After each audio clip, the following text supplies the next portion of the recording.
Shabbat Shalom, everyone. I'm here with my beloved colleagues in the Rabbi Samuel Sanctuary. We're taping this on Friday, June 13th, to show on Shabbos, June 14th.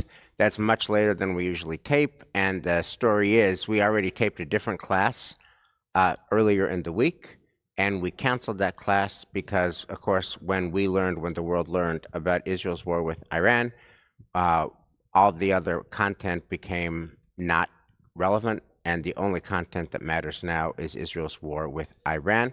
So I want to jump into processing this. I want to ask my dear colleagues, where were you when you first heard about Israel's war with Iran, and what came up for you? How did it make you feel? Elias, we'll start with you. Yeah, so I was home and I was watching the news, and Mikey and David, who are both at home, and although they are grown-ups, they still do silly stuff. So they were in the basement playing soccer, screaming to each other and scoring. And then my first thought was, wow, this is not real. Second thought was, David is leaving next week for Israel for 5 weeks with Camp Yavne. I don't want to tell him the bad news. So as soon as they came up, David already knew, because he has this ability of playing soccer and watching, the phone at the same time. So that was, and then we were glued to the TV for 2 hours or something. And Elias, I know that some of the formative events in your life, which actually prompted your trajectory to move to the States, had to do with the violence in Argentina. How did you connect Iran to that, and what came up for you when you thought about Israel's attacking Iran last night? Yeah, so my last decade in Argentina was in my 20s, from I was 20 to 30. And during that period of time, there were the 2 bombings, the first one to the Israeli embassy, the second one to the Jewish Community Center, with a 2-year gap. And we all knew that was, the terrorist arm of Iran, Hezbollah at the time. So for the last 3 decades, every time I see something in relationship with the Jewish community to Argentina is in relationship with that. The main people who were involved, who was the local, who was this. I have a Jewish day school friend, she's a year older than me, and she was at the time the secretary of the ambassador of Israel at the Israeli embassy, and the bomb exploded. So every time you see her, you cannot think about anything else, because her face is completely deformed here because of the explosion. And that was Iran. That was Iran. And then, obviously later on, the memorandum that Argentina, the government signed with Iran for the prosecutor, that he was killed. So. Yeah. Thank you, Elias. Colleagues, what came up for you how did you start to process the war when you first learned of the war?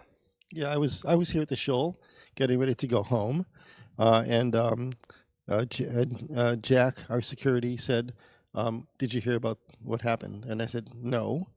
And then he told me, and then I was sitting here on my phone, checking the news, watching any videos that were coming out, until Richie kicked me out of the building. And then I went home, turned on CNN, watched it till about one in the morning. And then I was up at 5, because at that point I was already calling my brother, who lives in Jerusalem. The whole family has gathered.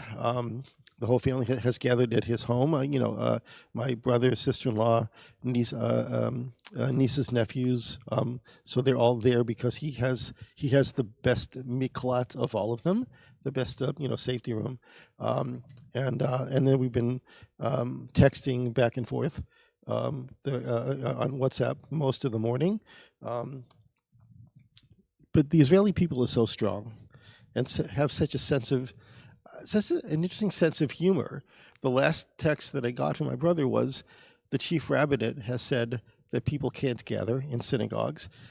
They can't be more than 10 people, but they will be able to have kiddush. Just as a bit of humor. So how strong the Israeli people are. Yeah. Michelle, I know that Norm and Morley are in Israel. How did you receive this news? So obviously, I have some anxiety about the response that might or might not come, together with some sense of I don't know that you could quite call it hope, but the initial, at least the initial attack appears to be in service of preventing future just guaranteed disaster. And so I also have some, I can't call it hope, but I could perhaps call it a sense of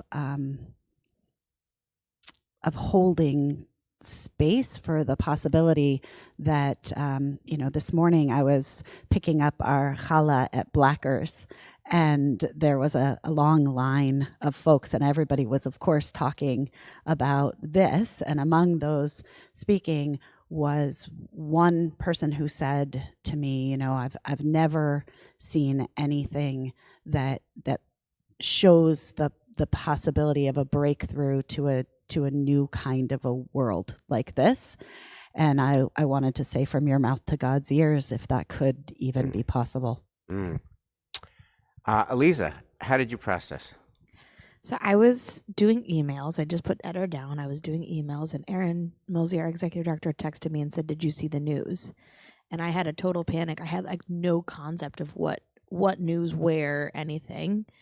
And then looked, and I think my first reaction was just full-blown panic. And then over the course of the night and the morning, reading the news, I have begun to feel more hopeful and begun to feel more optimistic. And really, it's a wild turn of events that Israel is in a position where Hezbollah and Hamas are weakened to the point where this is possible. And God willing, it will be a protective measure for many generations. Yeah, so I'll just close this first part of the class by saying I spoke with Micha Goodman earlier. I couldn't sleep, and by 4 o'clock in the morning, I was just completely awake and trying to figure out. And because of the time difference, I was able to reach Micha. And Micha sounded great. And he said that the morale in Israel is so high. And he put it this way, Micha put it this way, that take all of Israel's best military days, take the 6-day war, take Entebbe, take the destruction of the Osirak nuclear reactor in Iraq, take the pagers and cell phones exploding, which crippled Hezbollah, put them all together, and that's what last night was. That Israel, the IDF, outperformed. He said on October 7th, that was the IDF at its worst. Where was the IDF? He said last night was the IDF at its best. In fact, this was the IDF even better than they could have possibly imagined. And some of the stuff is so beyond amazing that we can't even grasp how they did it. How Israel was able to assassinate Iran's leading generals and leading nuclear scientists, plural, generals, plural, and nuclear scientists, plural, in their homes, in their beds, without killing their families, like completely targeted and completely precise, which means that Israel had Mossad operatives on the ground in Iran and technology of the kind that we can't even understand. And they were able to use on-the-ground presence and cutting-edge technology that we can't understand to have the most targeted precision. And Micha made this point. He said, the truth is, in the history of human warfare, there was never a night like last night. And he asked the question, he said, here's the double miracle. Iran knew it was coming, and it was surprised anyway. Iran knew it was coming, and it was surprised anyway.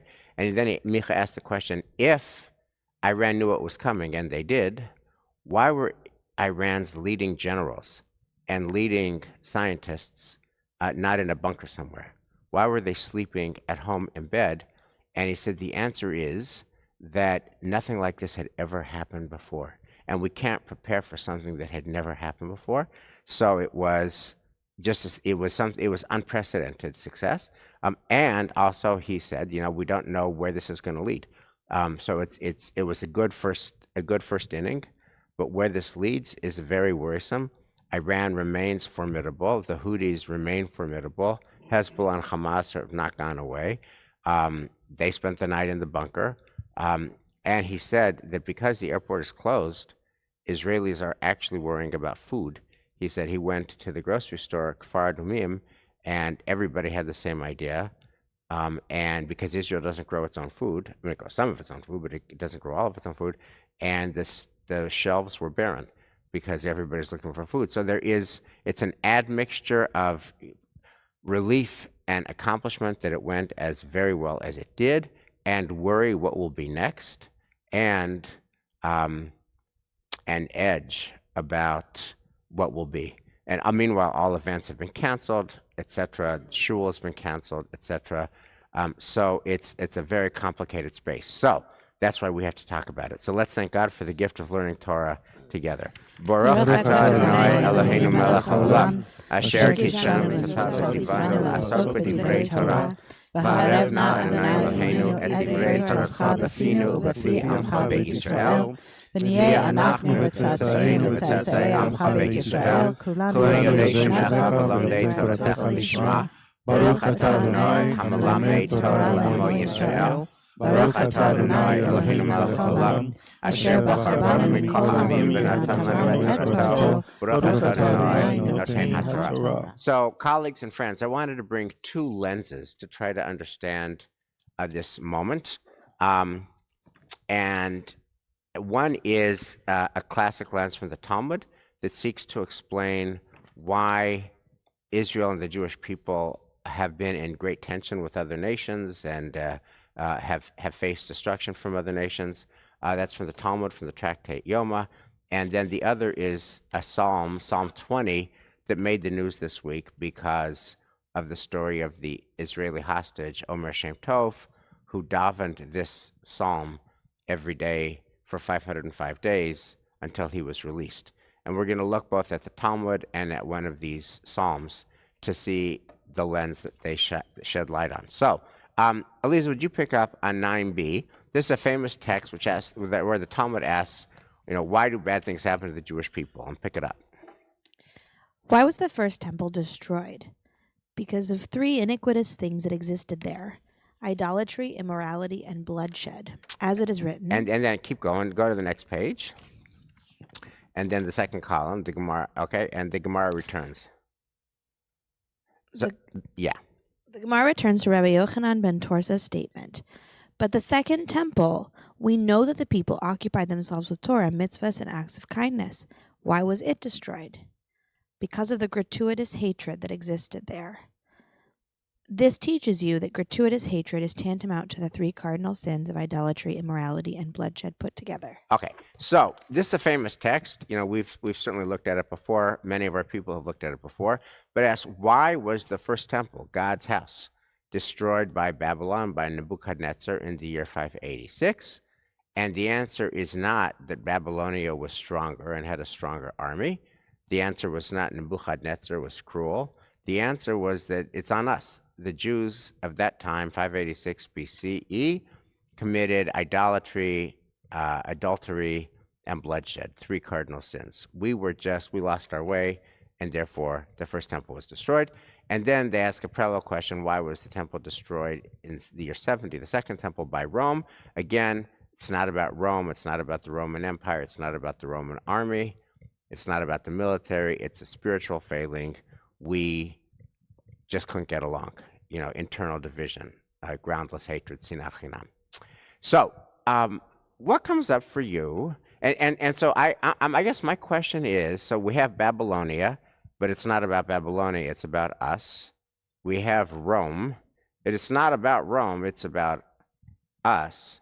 And now we have Persia, which is Naphtali Bennett's analogy, the head of the octopus. We have Persia, and we have the Houthis, and we have Hamas, and we have Hezbollah, etc. But if you apply the logic of this Talmudic piece, it's not about that, it's about us. What do you think of this text, and is it helpful to today? I think there's an incongruity here, which is so interesting because the Israeli people are been so divided in terms of in terms of the politics that this text belies the fact that yet we are also very united.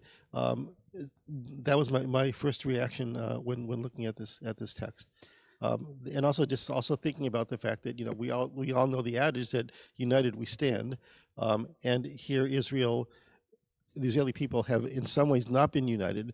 Of course, obviously since October 7th, some of that political discord has been buried, which maybe has brought this, been able to bring this moment. So this is a great text for moral introspection, and throughout Jewish history, it has served us well. I mean, it even finds its way into our prayers, like because of our sins, we're here. It's such a great, as Aliza would call it, spiritual technology for thinking about the ways we can take responsibility. But I have to say, since October 7th, it leaves me pretty cold, because we're hearing again and again and again just endless conversation about fault and who's at fault and who's to blame and how do we, and I don't know that moves the conversation forward. So I have a curiosity, Wes, which is why this text for this moment? What does it bring up for you? Well, here's the question I'm trying to answer, which is, it feels like Israel and the Jewish people have been stuck in a negative dayenu moment. If it were only the discord and the demonstrations and counter demonstrations over the judicial reform or the judicial coup, dayenu, that would have been enough. If it were only October 7th, that would have been enough. If it were only Hamas, that would have been enough. If it were only Hezbollah, that would have been enough. If it were only the Houthis, that would have been enough. If it were only this is Israel's longest wars, that would have been enough. If it were only that the relentless drumbeat of terrible headlines has created lasting reputational damage for Israel, that would be enough. If it were only Qatargate, that would be enough. If it were only Israeli corruption, the government's corruption, with the government firing the prosecutor who brought up Qatargate, that would be enough. And now war with Iran and enduring enmity. And so I was trying to ask the question, why can't Israel enjoy the blessing of boring? Why can't Israel enjoy the blessing of uneventful? Why is Israel always going from crisis to crisis and war to war and enemy to enemy and trial to trial and tribulation to tribulation? Whenever I call my family in Israel, since October 7th, an inevitable part of the conversation is which son of my brother and sister-in-law is right now in the military. And the answer now, when I called him this morning after I talked to Micha, was two of his kids, Yeshayahu and Netanel, called up again. Why can't they ever enjoy a boring Shabbos? Why can't they ever enjoy an uneventful? To me, boring is a compliment. I mean, when I married Shira, I said to her, "Here's the best thing I've got going. I'm boring, uneventful." To me, boring is a compliment. Why can't Israel enjoy boring? And I was trying to answer that question. I also don't like this answer, but I guess part B of my answer to you is I don't know of any better answer.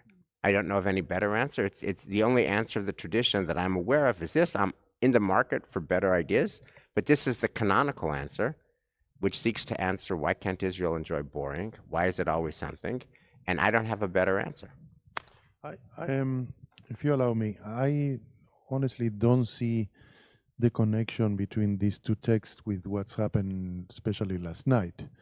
You would assume that this text end with the destruction of both times of Israel, and that's not what we want, obviously, So I don't see the analogy of bringing this text of what happened yesterday. I would say yesterday could be more relatable to the Maccabean, Right, the Maccabean taking over the temple. Yeah, but Elias, a baseball game is not the first inning. A baseball game is 9 innings plus, and Israelis are hunkered down in bunkers, and who knows what will be, and who knows, this is not over, this is only beginning. And so the question I'm dealing with is not God forbid Israel's destruction, but it is ongoing tension, ongoing fear, ongoing mobilization. That's enough for me, and I'm trying to understand why why does that always happen to Israel? And it's if you allow me to say, it's not only Israel. Iran is famous for spreading terrorism around the world. In Argentina, I read the news today. The Jewish day schools are closed. Right, the Israeli embassy is closed because they are, fear of retaliation. The Argentinian president was just yesterday in Israel receiving the award, the annual award. What is called this? The Genesis Award, because he's such a friend of Israel. He was at the Kotel, So Iran is known for retaliation, not in a direct way, but in a terrorist way. Yeah. So we should all be concerned. Yeah. So I guess, Elise, I want to turn to you. Here's my question, which is, I'm going to use modern language for this text. Here's two ways to look at this text. One is it's a bad text because it blames the victim. We don't like blaming the victim. The second is it's a healthy text because it invites self-scrutiny, and it invites a question of continuous improvement loop, and it invites the question, what could we be doing better next time? So which lens feels right, or do either of those lenses? Is it a troubling text because it blames the victim, or is it a healthy text because it invites our own continuous improvement loop? Or how do you see the text? Well, this feels like, for me, I'm struggling with this text because this text works when there has been destruction, and that's not where we're at right now. We're in the middle of the story. And so, are we looking at the position that Israel is in? If we're looking at the position that Israel was in, the brokenness that led Hamas to believe that October 7th was a good time to attack, then I do think it's helpful. I mean, that was for months before October 7th, there were calls that you're tearing up this issue. The way that this issue is being brought is tearing apart the fabric of our society. It's going to make us weak to our enemies. That was accurate. Yeah, Micha told us that on a call in September. He said, this is making us weak and our enemies will pounce. He told us that less than a month before October 7th. So there is a sense in which blaming the victim here, they had a point. But it's not blaming the victim to say, like, if you drive your car into a very dangerous area and you don't have enough gas in the tank and you don't have, like, it's not about a victim. That's just dumb. And that was dumb. And I think it's worth us doing the self-reflection to say we need to be united as a people. I don't think we're here. Like, this feels very different. This feels like we are in a moment where Israel took a very strategic risk in order to protect the future. And we don't know what the end of the story will be. And, I think, Elias, you bringing the Maccabees is really fascinating because that was a moment of brilliant military victory, and our rabbis bury it. Right? The rabbis are like, you can't have a story of military victory. You can't talk about this. We don't talk about war. We don't talk about, the best and most incredible night of military warfare in modern history. We talk about miracles. We talk about light. We talk about candles and oil. And so this is a really interesting moment. I don't know that we know which way is it going to go. Is it going to go to the, this becomes the next Maccabee moment and it's, oh my God, we look back and wow, this was the definitive moment in Israel's history that turned the tides forever? Or is this a moment that's leading to this? We haven't seen the end of the story. Yeah, and one thing to say in relationship to that, to our sacred text, is that, we read this Alanissim paragraph every time we do the Hanukkah, and in many places the word milchamot has been replaced by niflaot. Instead of words, it's miracles. Right, and I just have such a sense of the temporal nature of this moment right now. Like, I'm thinking this class is going to happen not for us right now on Friday with the information that we have in this moment, but for those who are joining us on Shabbat morning. And what will we know in that moment that we do not know right now? Right.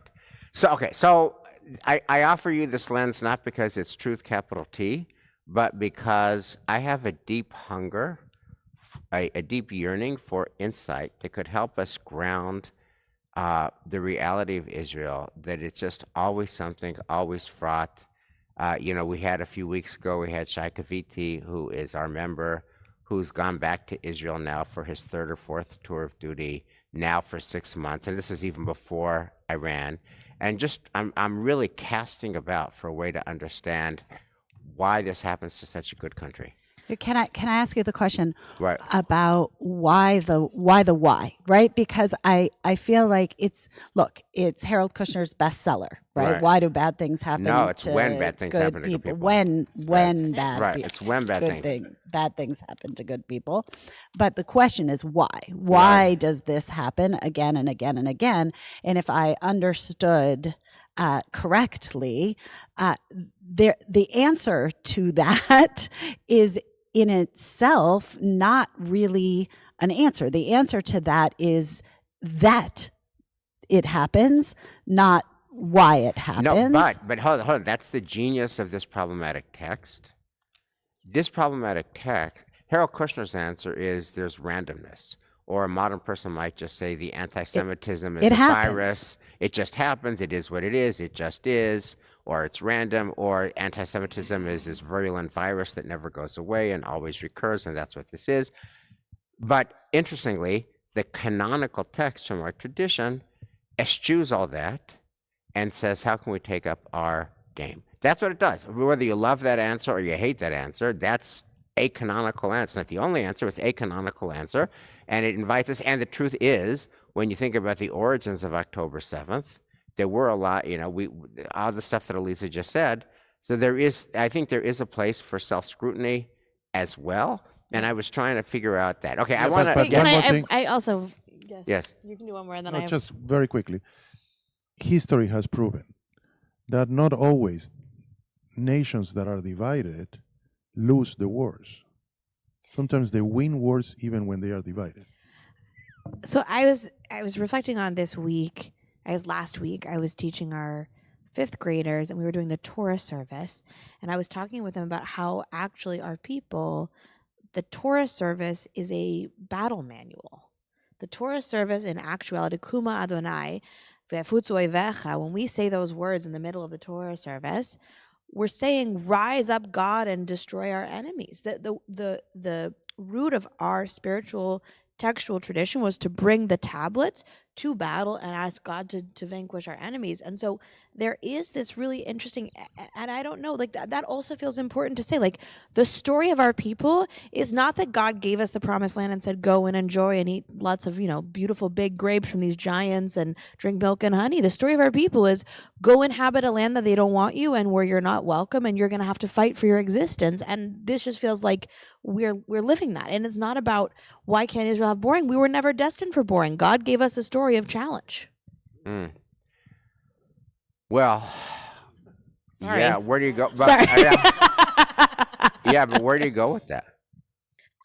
I don't know. And that's like, What do you do with that?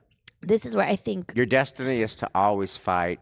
And there's a lot of poetry. Rahel Korsim has taught us, from war to war to war to war. There's actually poetry apropos of where you're at and where Solomon is at.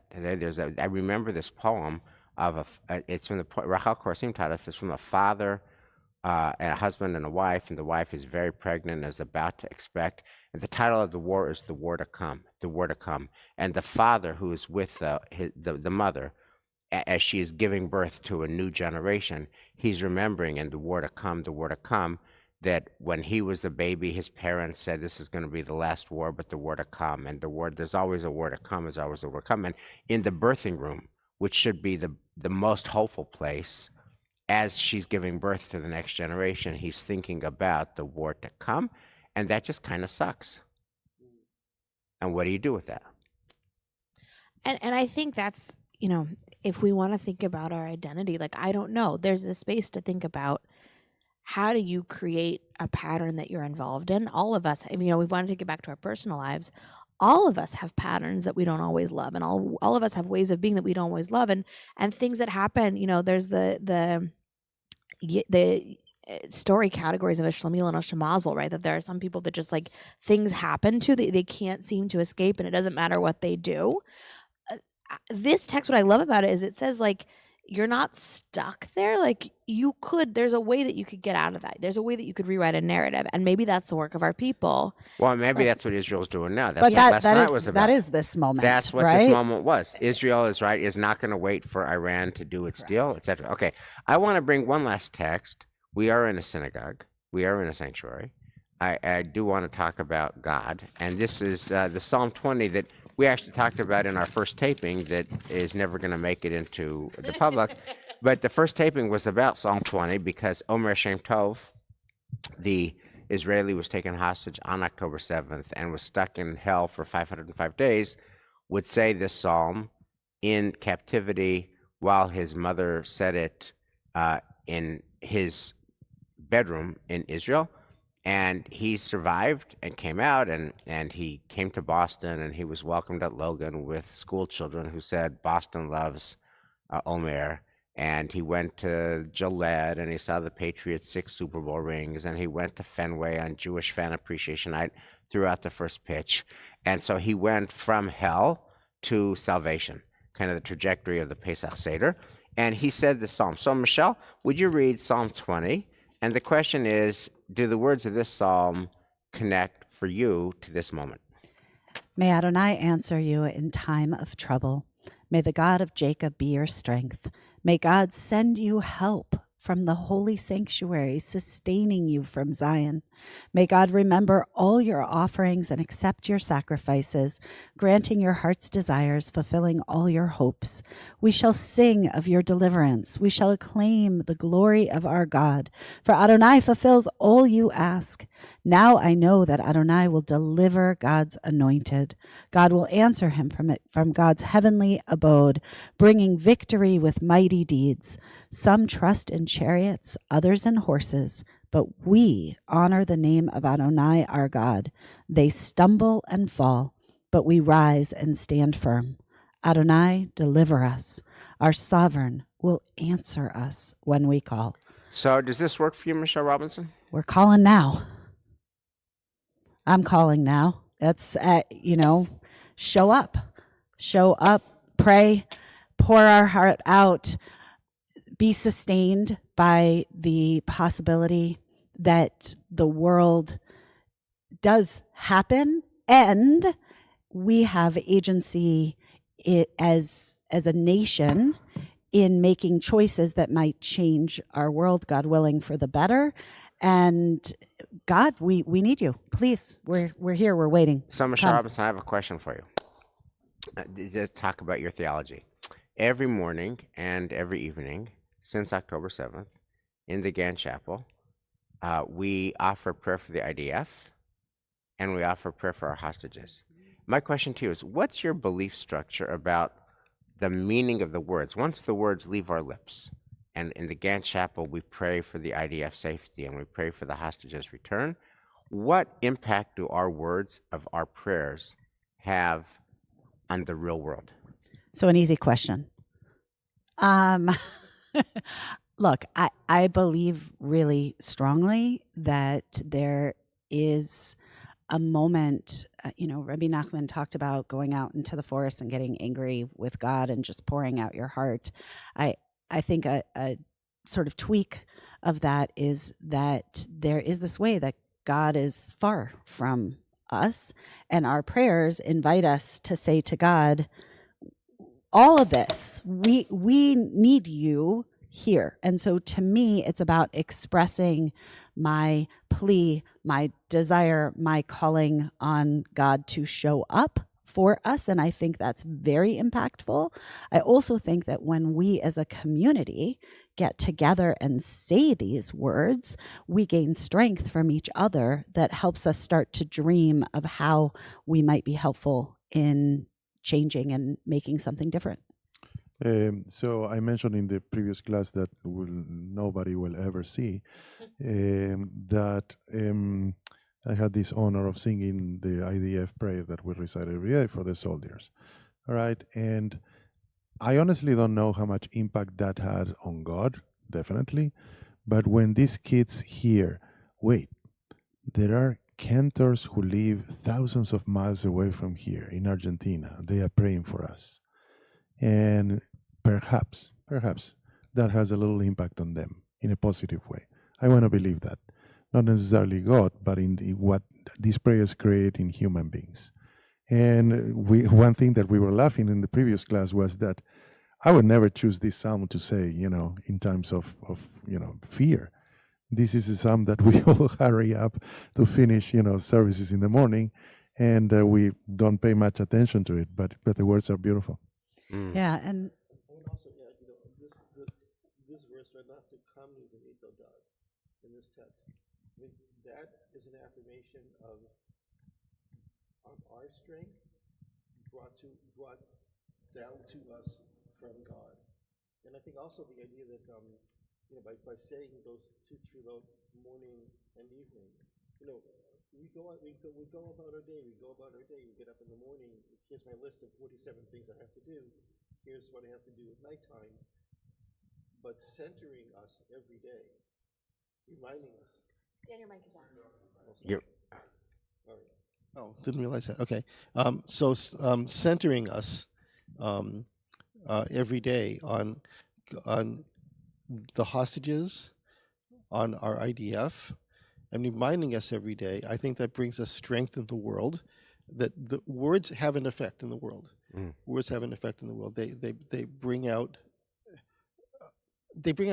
so much in our daily existence. So I think that saying those prayers every day is really significant. there's also something ineffable about this, because the story in the New York Times about Omer Shem Tov highlights that this is the prayer that he was praying. It's a psalm that he happened to have gotten in a document that they thought was something else, and he latched on to this and began to pray. At the same time, his mother was praying Psalm 20, and there's this exquisite mystery of the ineffable that connects us through these words over time and space, and really to each other through the generations. great. So I wanna. We've looked at the dilemma of Israel today, the war that is just starting. Thank God it went very well at the beginning, but it's just starting, and it opens up a whole world of uncertainty. We've talked about a traditional text from the Talmud that invites some self-scrutiny. We've talked about the role of prayer and God. I guess I want to ask you, it's Friday, we're going into Shabbos. I want to ask you, how is your neshama, how is your soul, given all of the uncertainty, the very heroic, epically successful beginning of the war, and all of the significant uncertainty that it raises and surfaces? How is your neshama, and where do you find grounding to keep on going? So I'm going to start by saying that for the last couple of years, we have to admit that every time we get to Shabbat, there is a sense of, I just want to escape the world. No more news for me. No more news. And there is a sense of fear, hopelessness, and now I feel that I can hold that at the same time with a feeling of proudness, what the Israeli army has done last night, and a sense of hope for the future. Even though something bad happen, there is hope that this is a new beginning, a new chapter in our history. It's interesting. They've done research for people. The hardest thing to endure is not bad news. It's not knowing what the news is. And this season feels like a master class in living with so much uncertainty and building our own spiritual resilience that we can still have hope and still have faith and trust. And so that's definitely the work that I feel like I'm doing. And I'm really focusing on what we know and what is, and trying to let go of what we don't know, and trying to keep my brain and my heart from spiraling into possibilities, and instead to just be like, this is a chair, this is a table, this is what, the news is today. This is what we know, and I'm going to choose to dwell in what is rather than driving myself crazy with what could be. Yeah, I feel shaky. Shaky. shaky. It's just because of what you just said, the amount of uncertainty, and I can't stop myself from the potential of spiraling. Thinking what the future might hold, and trying to find. So the answer to how to combat that, here, is to be with community, which is as Eli said, which is Shabbat is really all about. So being here together with people that we know, and communicating with our families, that will be helpful, if it's for this particular Shabbat. But spiraling into the future, I'm not sure they can stop that. Yeah, I'm thinking about tonight here on this bima in this community, God willing, pews filled with our community, that no matter where we are, if in this moment it is triumph, in the next moment it is fear, if in the following moment, God willing, triumph again, wherever we are in the world, we create a world here that imagines that we can give each other strength to walk through it together and create something better. And I guess my neshama is focused on a different thing that none of you mentioned. I mean, I say amen to all your words, but here's what my neshama is focused on, which is the radical difference between American Jews and Israeli Jews, in that we can press pause. If we choose to, we can watch Game 4 tonight, Indiana Pacers and the Oklahoma City Thunder. We can get focused on other stuff, on stuff that doesn't matter. We can go to the movies. We can go out for dinner. We can have a Shabbos dinner not in a bunker. We can go to shul. It's not perfect, and the threat alert might be higher. Who knows? And there's the problems of anti-Semitism we talked about last week. That hasn't gone away. It maybe even gets worse. But bottom line is, it's Father's Day on Sunday. We could take, if we're blessed to have living fathers, we could take fathers out for brunch. We can do life, and we can then check in on the war. They're just always in the war. And I don't know what to do with that dissonance, that we get to press pause and they don't. And so I just want to keep showing up for Israel. Shabbat Shalom. Shalom. Shabbat Shalom. Shabbat Shalom.